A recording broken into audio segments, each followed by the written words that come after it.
Toronto's skyline could change dramatically if one developer has its way. A proposal released today unveiled details for a development touted as the largest ever in this city's history. If approved, this site would become the new neighbour for one of Canada's most iconic landmarks.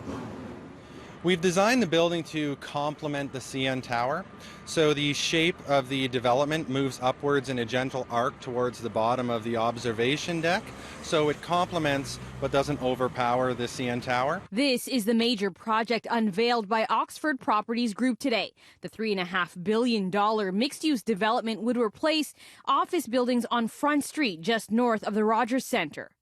Do you worry about it being too cramped or too much density in this heart of downtown?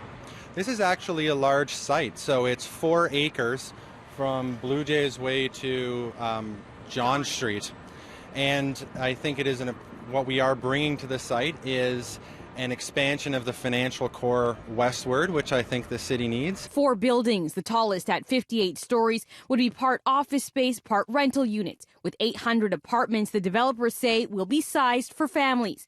The proposed site also includes a daycare, 2 acres of green space over the train tracks next to what will eventually become Rail Deck Park, and an expansion of the skywalk to Peter Street. I think it's a bad idea because the gridlock here is already bad. News of the proposal garnered some mixed reviews from those living and working in the downtown core. I'd rather have a park. We don't need more condos or buildings. In this particular area, because it's so close to the core, at least you don't have the extra strain on the subway system as much as if it's something further out. People need affordable housing. I think that would be fine.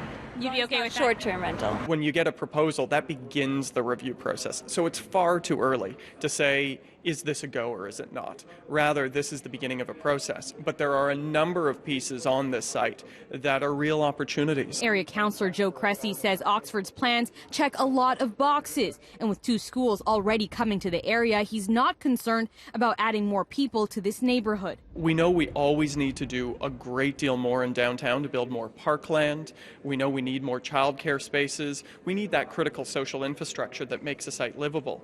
But in the case of this application, they're proposing to incorporate a park. They're proposing to incorporate childcare. As for added traffic, Oxford says they'll only be building as much parking as already exists here. There's components of the development which will encourage people to take public transit. One we just talked about, which is the extension of the path connection to Union Station. We'll have a substantial amount of end-of-trip facilities. So we are targeting a minimum of LEED Platinum for our office towers, and with that would come 80 shower facilities for bicycle end-of-trip. Oxford Properties Group still has a long road of consultations ahead with the city and the public. The developers say the earliest they could see demolition and shovels in the ground is 2023.